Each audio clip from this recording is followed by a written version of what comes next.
E aí, tudo bom? Espero que você esteja bem, espero que você esteja tranquilo e em paz e que tudo esteja correndo bem na sua vida. Estou muito feliz que você está aqui mais uma vez para assistir mais um vídeo dessa segunda temporada sobre Ellen White. Nesse vídeo, nós vamos avançar na nossa cronologia, nós vamos avançar na nossa linha do tempo e você vai conhecer muitas coisas sobre o começo da carreira e do ministério de Ellen White. Bom, como o próprio nome do vídeo já diz, nesse vídeo nós vamos tratar sobre um evento específico. Na verdade, esse episódio que vai ser dividido em 3 partes. Essa é a parte número 2. Portanto, se você não assistiu a parte número 1, corre lá, assiste a parte número 1, e essa é a parte número 2. E a 3 já está quase pronta, vai ser lançada na semana que vem. Nesse episódio, nesse capítulo desse episódio, nós vamos tratar sobre o começo e os eventos anteriores ao culto que aconteceu em Atkinson, quando estavam envolvidos Ellen White, Tiago White, Israel Damon, Dorinda Baker e muitos outros. Não são informações fáceis de digerir, mas eu garanto para você que depois desse episódio você vai começar a entender um pouco mais como tudo começou. Eu sei que muitas pessoas no decorrer desse episódio vão questionar as informações desse vídeo, mas eu tenho uma surpresa para você na próxima parte, na terceira parte desse mesmo episódio, na semana que vem, onde nós vamos compartilhar com vocês todas as informações, fontes, PDFs, opiniões oficiais, incluindo da igreja, da Andrews University e também de historiadores relacionados à organização adventista. Esse não é um assunto alheio à organização, muito pelo contrário. A igreja adventista tem pleno conhecimento sobre esses eventos, sabe exatamente como tudo ocorreu, e se você nunca ouviu falar, é justamente porque não era interessante para a organização. Mas, como nós estamos aqui justamente para desenvolver uma linha cronológica de como as coisas aconteceram e de como tudo se desenvolveu, é importante que nós sejamos transparentes também com relação a esse assunto. Portanto, são essas as informações que nós temos para agora, antes do episódio começar. Pegue sua pipoca, relaxe, sente no seu sofá, ou no seu quarto, ou no lugar mais confortável que você tenha próximo de você. É um episódio longo, que vai demandar muito da sua atenção e também muito da sua compreensão com relação à linha do tempo que está sendo construída. Portanto, desejo para você um bom episódio e nos vemos logo em seguida no decorrer desse episódio e também na semana que vem. Um abraço.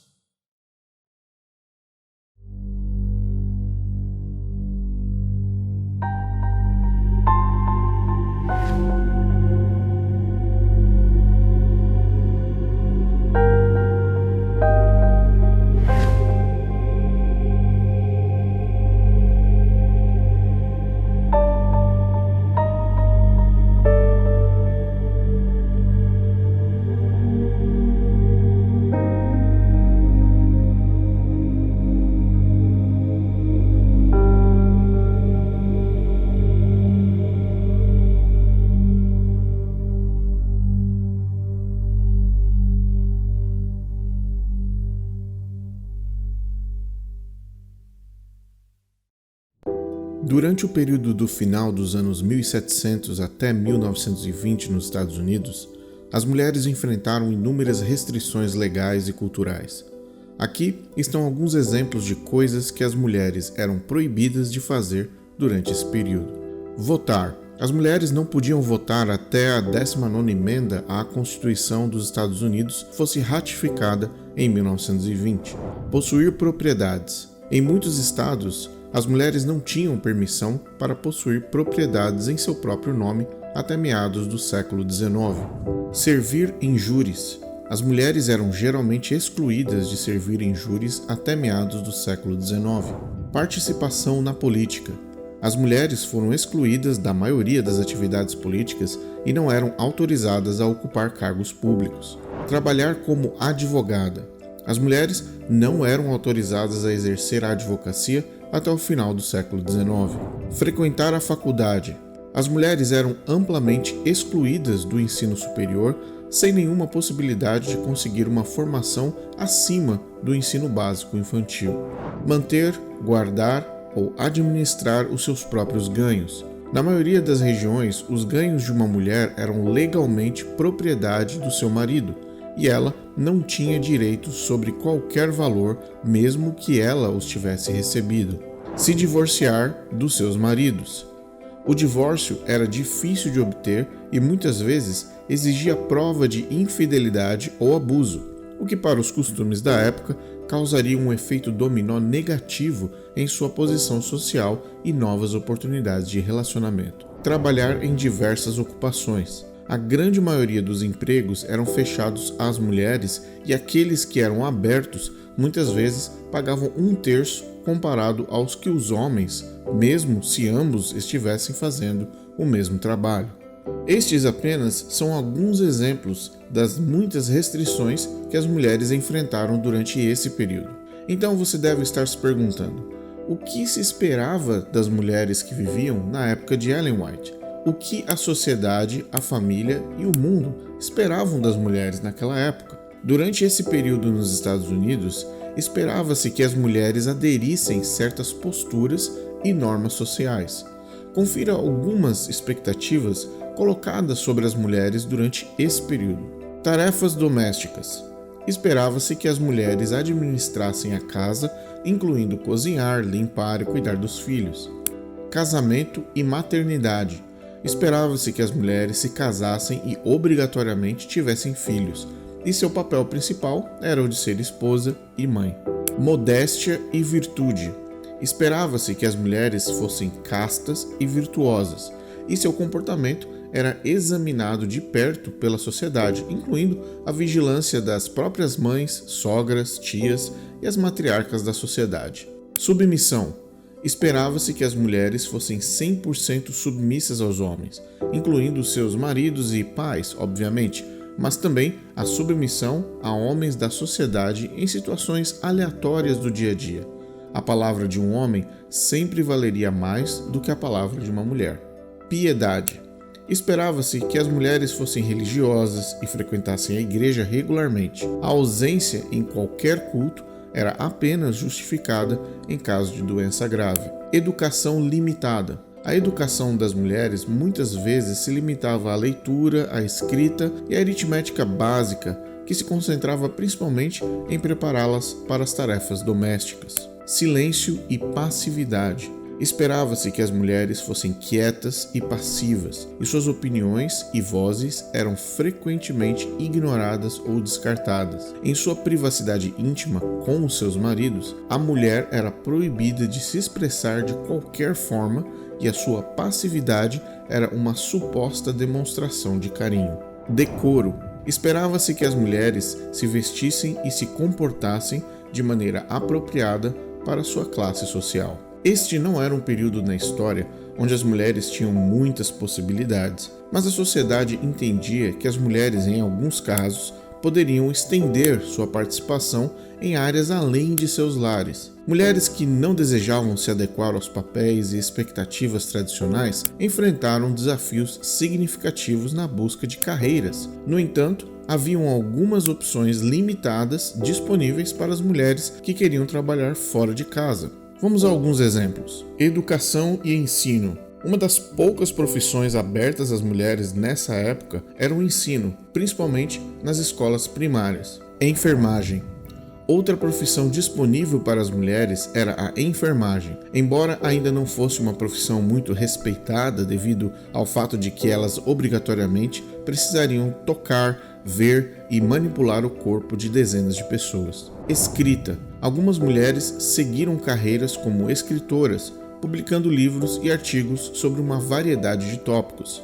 Um pequeno número de mulheres se tornaram atrizes, embora essa fosse considerada uma profissão escandalosa por muitos naquela época. Arte e música. As mulheres que eram habilidosas nas artes, como pintura ou música, podiam seguir carreiras como artistas e musicistas. Serviço doméstico. Embora não seja uma profissão altamente desejável, algumas mulheres trabalhavam como empregadas domésticas em outras famílias. Empreendedorismo. Algumas mulheres iniciaram seus próprios negócios, como, por exemplo, costura ou chapelaria. Trabalho social. Algumas mulheres se envolveram no trabalho social, defendendo reformas como o sufrágio feminino ou melhores condições de vida para os pobres e principalmente o abolicionismo. Ainda haviam outras áreas muito peculiares nesse mesmo período que atraíram dezenas de mulheres no século XVIII e XIX. Eram conhecidos como mesmerismo, hipnotismo, transe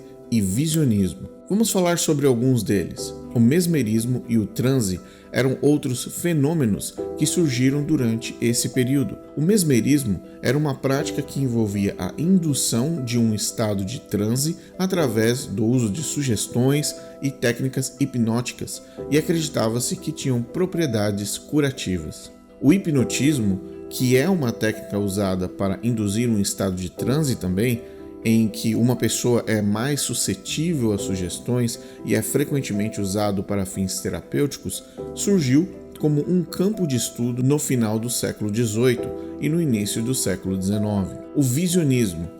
Algumas mulheres ficaram conhecidas como visionárias, alegando ter visões ou experiências espirituais durante estados de transe completo. Essas mulheres frequentemente viajavam e davam palestras públicas, atraindo grandes multidões e ganhando um certo grau de fama. No entanto, suas reivindicações foram frequentemente recebidas com ceticismo, e elas também enfrentaram um estigma social e críticas por suas crenças e práticas não convencionais para aquela época. É importante observar que essas opções eram limitadas e as mulheres que seguiam carreiras fora de casa muitas vezes enfrentavam discriminação e obstáculos significativos. Em muitos casos, durante o período do mesmerismo, transe e visionismo nos Estados Unidos, as mulheres eram acompanhadas por um manipulador ou um gerente masculino que daria a segurança e administraria os aspectos financeiros de suas apresentações ou palestras. Esses homens geralmente desempenhavam um papel significativo nas carreiras das mulheres, ajudando a conseguir reservas e administrar a publicidade, por exemplo.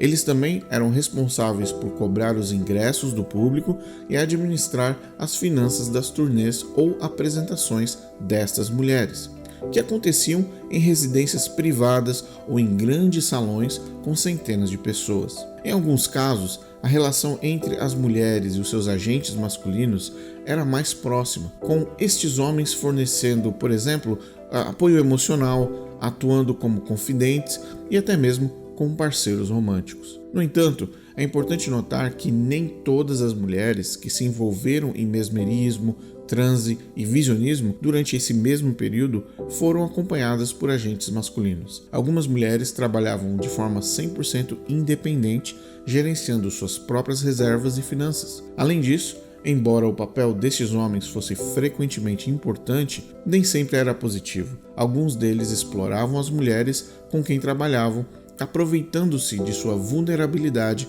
e lucrando com suas atuações sem oferecer apoio ou remuneração adequada. Em meio a estas práticas, um fenômeno começou a acontecer logo após o segundo grande despertamento do final do século XVIII e no começo do século XIX. Algo que iria transformar a relação entre o religioso e o oculto, e as mulheres seriam parte fundamental desse movimento espiritual. No começo de 1800, havia uma forte conexão entre a prática do mesmerismo, transe e visionismo e os movimentos religiosos do segundo grande despertar. Nos Estados Unidos, principalmente no século XIX, muitas mulheres que se engajaram nessas práticas também estiveram envolvidas em movimentos religiosos e enxergavam suas experiências como uma evidência legítima de um despertar espiritual ou uma intervenção divina. Em particular, a prática do espiritismo, que surgiu em meados do século XIX e envolvia a comunicação com os espíritos dos mortos, estava intimamente ligada ao mesmerismo e ao transe e ao visionismo. Muitos médiuns espíritas afirmaram entrar em estado de transe durante suas sessões, e alguns até afirmaram receber mensagens de espíritos enquanto estavam nesses estados. Algumas mulheres muito famosas que estiveram envolvidas no mesmerismo, no transe e no visionismo durante o século XIX incluem Anne Lee, também conhecida como Mãe Anne, foi uma líder visionária e religiosa que fundou a Sociedade Unida dos Crentes na segunda aparição de Cristo, comumente conhecida como Shakers, uma comunidade religiosa que praticava o celibato e a vida comunitária. Lee afirmou ter tido visões e experimentado revelações divinas, o que a levou a pregar uma mensagem de arrependimento, pureza e comunidade. Catherine Crowe, uma autora que escreveu extensivamente sobre mesmerismo e outros fenômenos sobrenaturais e que afirmou ter tido visões e sonhos proféticos. Emma Harding Britton, uma médium espírita e autora que viajou extensivamente pelos Estados Unidos e Europa, dando palestras e demonstrações de suas habilidades. Mary Baker Eddy, fundadora da Ciência Cristã, um movimento religioso que enfatizava a cura espiritual e afirmava ser baseado nos ensinamentos de Jesus Cristo. Eddy afirmou ter experimentado uma cura por meio do mesmerismo da década de 1860, que ela acreditou por tê-la levado a desenvolver os princípios da ciência cristã. Harriet Martineau, escritora britânica e teórica social que escreveu extensivamente sobre o mesmerismo e estados de transe e que afirmou ter tido visões e sonhos proféticos.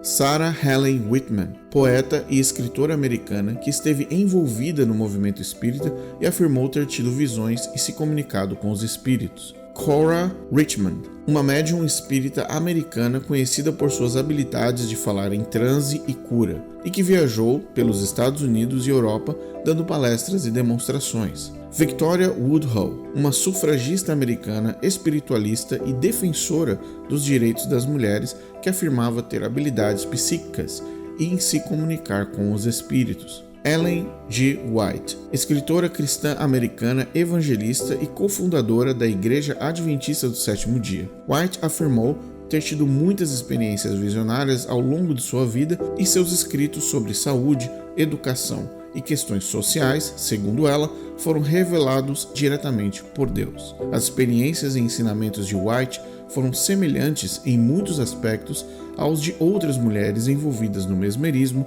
no transe e no visionismo durante o século XIX. Mas foi no início de 1845 que Ellen Harmon iniciou sua jornada oficial como mais uma visionária do seu tempo. Bom, como você viu, a vida das mulheres não era lá muito fácil. E, infelizmente, essa era a estrutura, esse era o tecido social no qual as mulheres caminhavam naquele período.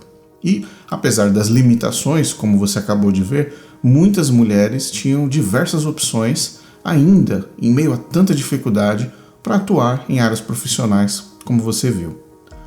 Mas você percebeu também que existia uma classe de mulheres que trabalhava num setor muito específico que se envolvia com espiritismo, espiritualismo, hipnotismo, mesmerismo, e isso era algo comum na época.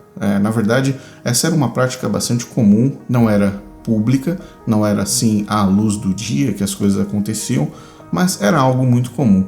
E Ellen White se tornou mais uma delas. Cada uma, é claro, dentro da sua caixinha, dentro do seu universo espiritual ou religioso, dê o nome que você quiser, mas ela participava dessa mesma classe de mulheres. Portanto, como você vai ver agora no próximo segmento, vamos continuar caminhando com a história e você vai aprender mais coisas ainda sobre como tudo começou. Mas um aviso, ela se encontrou com um camarada chamado William Foy e esse momento pode ter mudado muitas coisas. Em 1835, William Foy, um afro-americano que vivia na região nordeste dos Estados Unidos, entregou seu coração a Cristo e tornou-se membro da Igreja Batista do Livre Arbítrio. Em 1842, enquanto William Miller estava pregando sobre o fim do mundo, William Foy se preparava para ser ordenado como ministro episcopal batista e ele teve duas visões. Por causa dessas visões, Foy começou a viajar pela área local, relatando suas visões a vários grupos milleritas. Ele afirmou ter recebido uma série de visões de Deus e publicou um panfleto intitulado A Experiência Cristã de William Foy. As visões de Foy eram altamente controversas na época, pois desafiavam a noção predominante de que apenas homens brancos poderiam receber revelações divinas. Apesar disso, Foy tornou-se um orador popular e viajou por todo o Nordeste dos Estados Unidos, apresentando suas visões para grandes audiências. Ele ganhou seguidores entre o público branco e negro, e sua mensagem de igualdade espiritual tocou o coração de muitas pessoas. O historiador adventista do sétimo dia, J. N. Longborough, escreve: com bom domínio da linguagem, com apurado poder descritivo, ele causava sensação por onde passava. Ele era convidado para ir de cidade em cidade para contar sobre suas visões maravilhosas que havia visto. Para acomodar as multidões que se reuniram para ouvi-lo, grandes salões foram preparados, onde ele contava a milhares o que lhe havia sido mostrado do mundo celestial.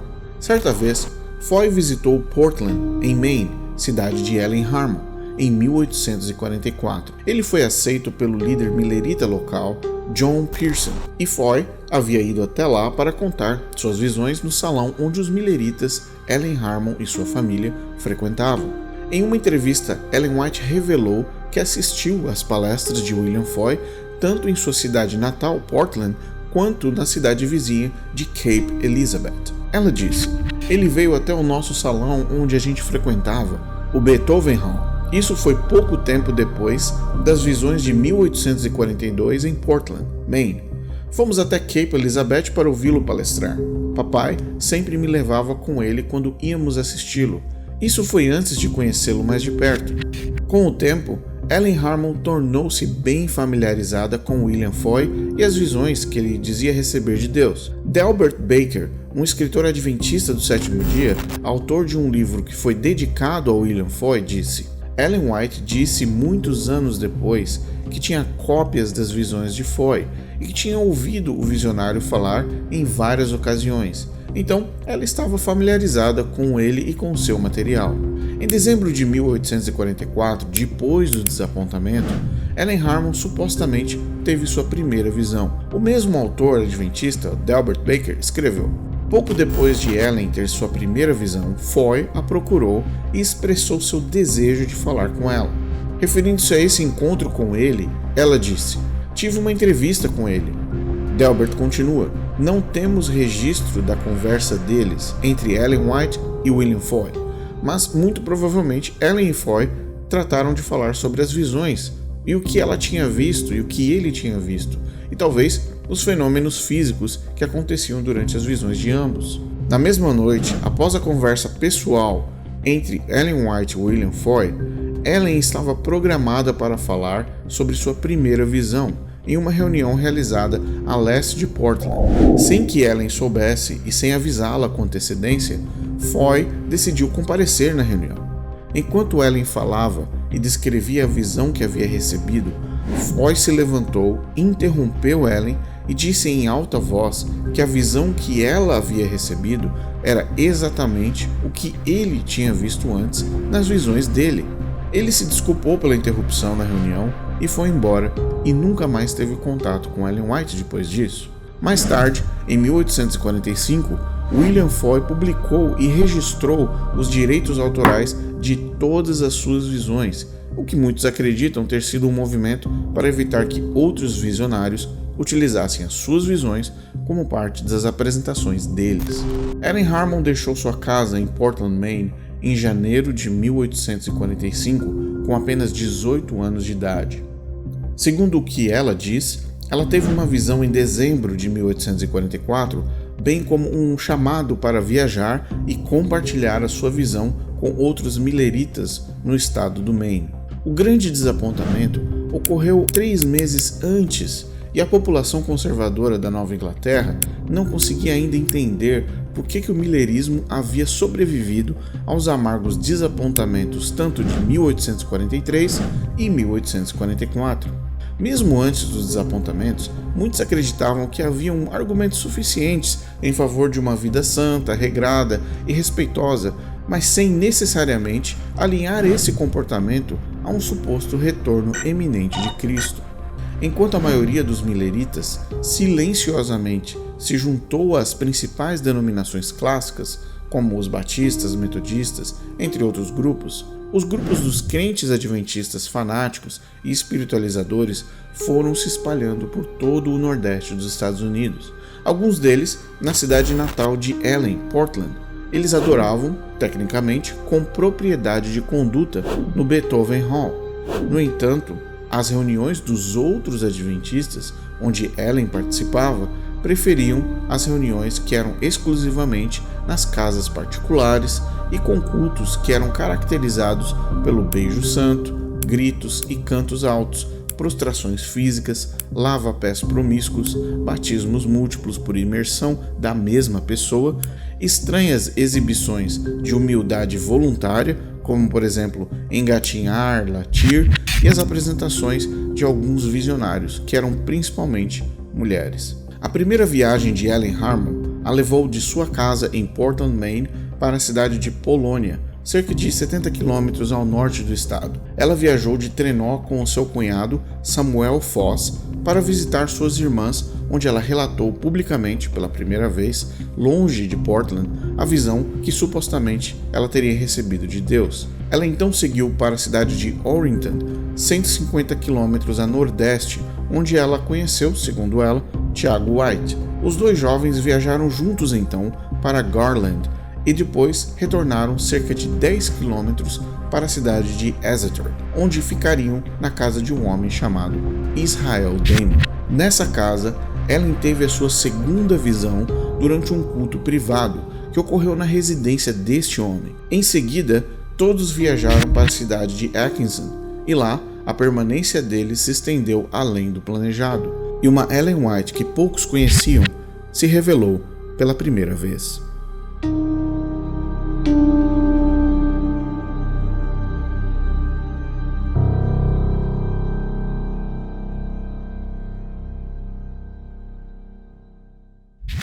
Ao longo da parte final deste episódio, iremos mencionar muitos nomes, documentos e detalhes de um dos momentos mais críticos e reveladores da vida de Ellen White. Por essa razão, iremos organizar a narrativa através dos personagens que estavam presentes naquela noite de 15 de fevereiro de 1845.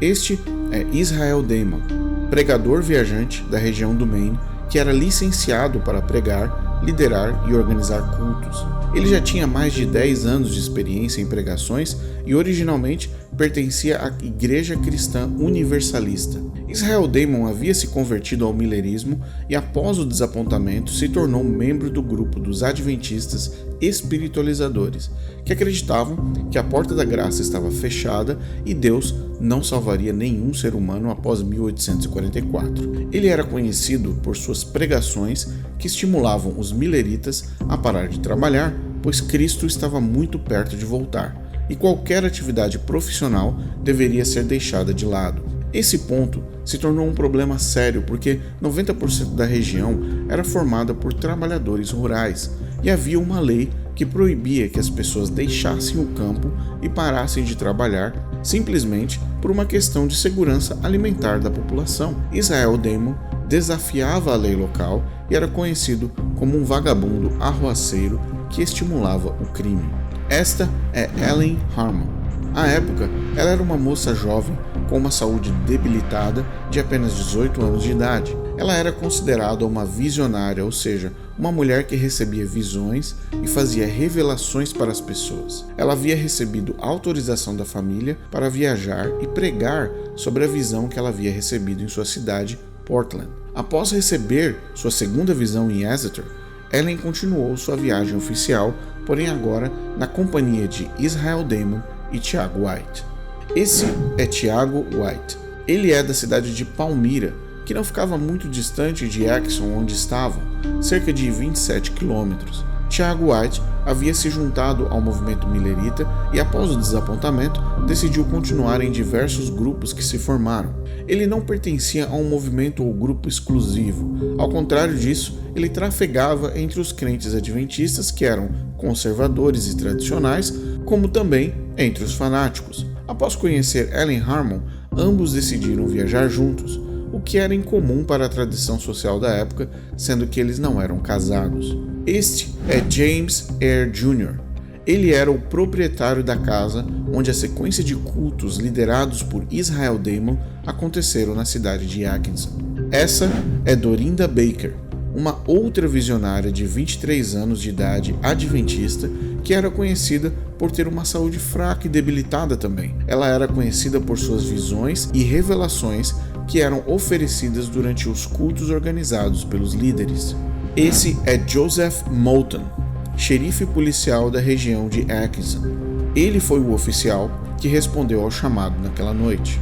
Este é William C. Crosby. Ele estava presente na noite de 15 de fevereiro e participou do culto. Ele também foi uma das testemunhas durante o julgamento.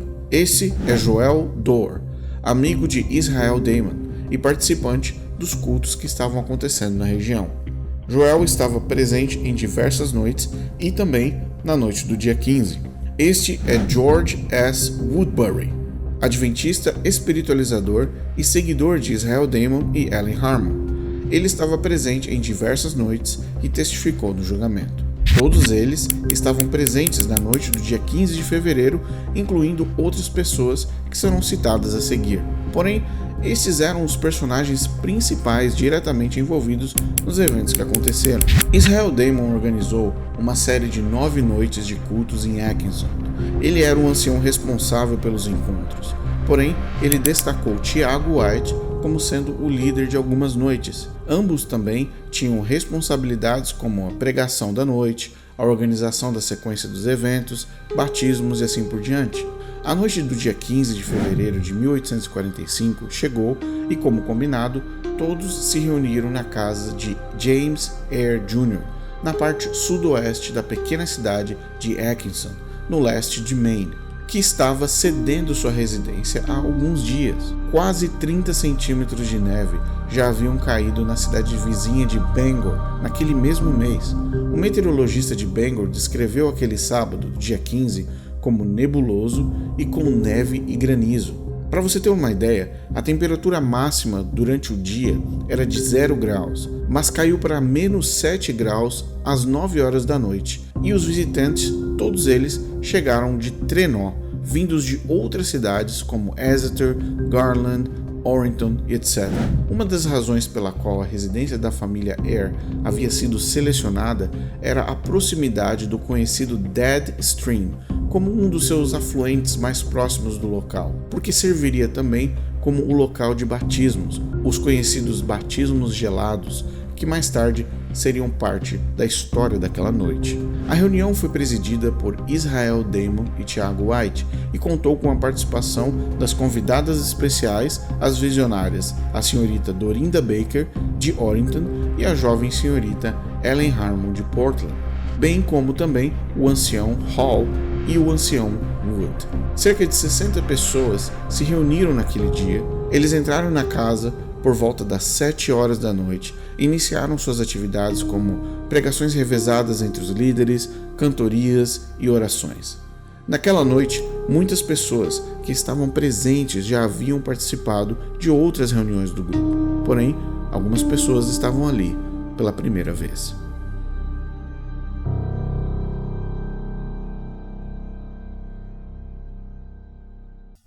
Pois é.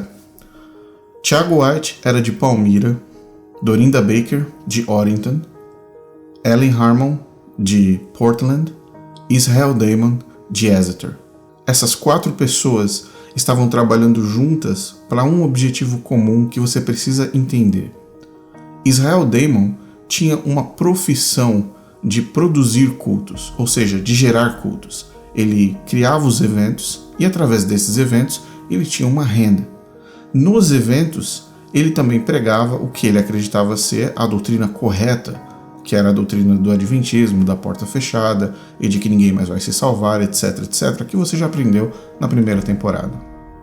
Porém, ele precisava chamar a atenção das pessoas para ir para o culto, para ir para esses eventos, certo? Quem eram as principais estrelas do show? Eram as visionárias.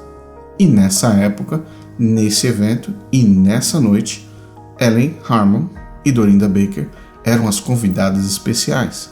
E por essa razão, a audiência do culto, numa noite de inverno, a menos 7 graus, e com 30 centímetros de neve chamou a atenção de tantas pessoas. Israel Daymon tinha a fórmula perfeita para encher os cultos. Basicamente, se enchiam os cultos por causa das revelações, das visões e também de tudo mais que acontecia ao redor desse formato de culto. Bom, esse episódio é a parte número 2 e nós iremos para a parte final na semana que vem. Eu espero que você tenha gostado, deixe seu comentário, participe aqui abaixo e na próxima semana nós vamos trazer as opiniões oficiais, documentações históricas e tudo disponível para que você faça download para os seus estudos. Um abraço e nos vemos na próxima semana.